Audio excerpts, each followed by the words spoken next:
Survival horror is my second favorite genre of all time whenever it comes to video games. So today I'm going to actually talk about my top 5 survival horror games for PS2. And this is subject to change because there's a lot more that I still need to play. Fifth spot goes to Lifeline. Now this is a recent one I played in the last few years. Let me tell you, this game is hard as shit. And I'm not kidding. You have to use your voice to control the character, from her movements to shooting your enemies. And whenever you shoot the enemies, you have to hit specific parts of the actual enemy, and they're all different. You can either hit the hind leg, you have to hit a certain part in order to get access to the part that its weakness is. Like literally, you could say inner mouth, inner mouth, inner mouth, which, yes, that's one thing that you'll say, inner mouth, inner mouth, inner mouth. Not in her mouth, inner mouth, like inside your mouth. That's one thing you will have to say. It's funny as shit, because sometimes it does not recognize what the hell that you're trying to say, especially with my country twang. This does not help me at all. I was actually able to get to a certain point in the game. There was a monster that I was trying to fight, and I literally had to take out its legs in order to get to the stomach, but she did not recognize what the fuck I was trying to say, so I gave up at one point, but man, I'm gonna go back and play this sometime. Number 4 is Silent Hill 4, The Room. I have a love-hate relationship with this game, kind of like how I do with Bloodborne. Y'all know that there's certain games that you played that you have that kind of relationship with, and this is one of those for me. Fuck you, Walter! Yes, I fucking hate Walter in this game. He is such a fucking pain in my fucking big ass. Literally! And Eileen is annoying too. The escort mission bullshit with her. She's literally the Ashley Graham of Silent Hill. Literally, she's so annoying. But she's not as bad as Ashley Graham. She doesn't go, help me, help me, help me, help me. I don't have to tell her to shut up. She's just annoying with how she lags behind. Come on, we're trying to go. But let me tell you something. This game is gross, especially with the hauntings in the apartment. Whenever they get really bad, it literally makes me want to gag with some of them. And that haunting in the fucking closet in the bedroom always gets me every time. Even though I know it's there, it still scares the fuck out of me. And the random ass shit out the window will scare the shit out of me. The random knocking, I'm like, what the fuck is that? Because you literally feel like someone's knocking somewhere. I'm like, what the fuck? It scares the shit out of me. Now, the other world is still cool because you go from first person to third person. I like the switch up. It kind of reminds me a lot of Fatal Frame 3 about how that plays. So this is definitely one of the fucking scariest and grossest games I've played. Number 3 goes to Clock Tower 3. Now, I adore this game. This is actually my original copy that I bought ages ago from a store that I used to frequent all the time in the mall that we had here. And I've never mentioned the name of the store, but I will now because it's high time I do. It used to be called G2K Games. I used to love going in there, and this is one of the things that I found for a really good deal that I wanted to try out, and it was the first entry into the Clock Tower series that I played. There is still one G2K Games that is the flagship store that they do have, but it's a ways away from me, and I haven't been there for years. I may have to go there sometime I think it's still open, and show y'all what it looks like. Get back to my roots whenever it comes to game hunting. But getting back to the game is phenomenal. It is very difficult because you have to hide, you have to rely on certain things. You know, pretty much stealth is the main thing you have to rely on because you really can't fight enemies in this unless you're trying to fight the boss.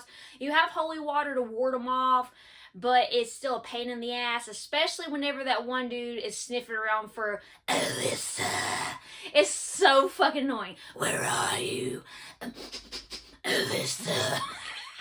Yes, I can kind of do the voice a little bit. Some of the enemies in this game are annoying and hard, especially the last boss. He is the only one I've ever broken a controller over. I beat the game plenty, but for some reason, the last time I played this, he was literally giving me hell. I don't know what it was. I have no clue, but he was literally knocking me on my ass. I was getting so pissed off at the Cervantes fucking knockoff piece of shit that I literally busted my controller, but I ended up fixing it anyway. Well, kinda. Number 2. Fatal Frame 2. No! I'm doing this in the order that I have in place. I'm not doing this because of their numbers, so get that out of your head before I get into this. Just an FYI, 411, whatever the fuck you want to say. Anyway, The Fatal Frame series is the only one that still scares the living daylights out of me. For fucking real, I will literally piss myself with some of the shit that goes down in these games. They are utterly terrifying on a next level. Resident Evil's scary because of the creepy crawlies. Silent Hill is more of like a psychological thing. They still have creepies in there, but nothing compared to this bullshit with the fucking ghost and the camera obscura. And this one is the scariest of the three that I played. I've only played the ones on PS2. I've not played the other entries. I think there's 2 more that I still need to experience. But out of all the ones I played, this is definitely the scariest, especially whenever you leave it on the actual pause menu. Whenever the faces come up, that scares the shit out of me. Each one is different whenever it comes to the pause menu. I remember the first one has like bloody handprints. I can't remember what the third one had. I'm not really sure. I didn't play that one as much as I did this one. But man, those ghosts, especially whenever the ghost is crawling upside down and you're underneath there too, and you're trying to crawl underneath like the house, that is fucking terrifying. My favorite survival horror game of all time on PS2 goes to Silent Hill 2.